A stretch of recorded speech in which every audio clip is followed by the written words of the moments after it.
Good morning po mga kalukban.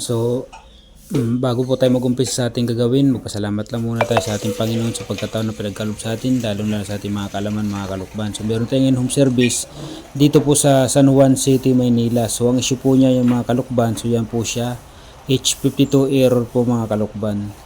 So marami tayong na nagawa nitong ganitong mga problema mga kalukban. So ngayon, nandiyan po yung ano po niya, board sa likod. So bubuksan po natin yan mga kalukban mamaya.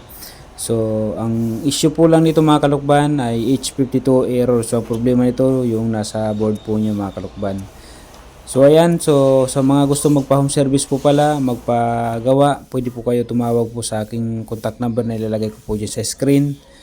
Ayan po. So, bubuksan na po natin yung likod niya mga kalukban at makuha natin yung board po mga kalukban.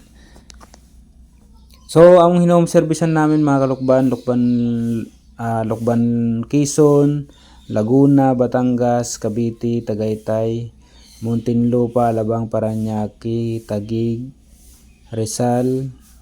Ayan, so sa mga malalayo na dyan mga kalukban, halimbawa nasa Bisaya na kayo, Mindanao, or nasa Luzon man kayo mga kalukban pero malayo dito sa area ko po, pwede nyo po ipadala yung board nyo po mga kalukban. Kasi yan naman po plug and play lang po yan. Pwede nyo lang puputin kahit hindi nyo po alam mag-repair. Kaya nyo po buksan tong likod na tong washing machine. Tanggalin nyo lang board na yan. Pwede nyo po ipadala dito sa akin. Ang area ko po ay nasa Laguna po ako. Calamba, Laguna. So pwede natin po yan repairin. At pwede nyo ipadala dito sa akin yung board nyo. At pag nagawa ko po, ang bayad po ng ano po ay pag na-testing nyo na po at gumana na yung washing machine yung mga kalukban. So ayan, tapos na po natin repairin mga kalukban. So napalitan na po natin ng IC niya mga kalukban. So yan lang po naging sira po niya. Wala na po iba yung IC lang po. So ibabalik na po natin yung mga connector niya po mga kalukban at para ma-testing natin tong washing machine. So saksak lang po natin mga kalukban tong washing machine para ma-testing natin.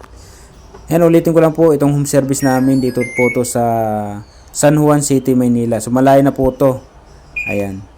So ang gusto naman po na mayari, gusto ipa-home service ay pinuntahan namin. Pero may option po sila na pwede naman po ipadala yung board lang dito sa atin. So yan, okay na po. Wala na po yung error na H52.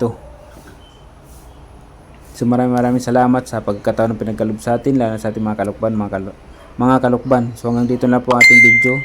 So maraming salamat sa nagtitiwala po sa ating mga kalukban. So yan, okay na po siya yung ating repair. So yan lang po naging problema po niya, yung IC lang po. So thank you mga kalukban. Hanggang dito na video natin.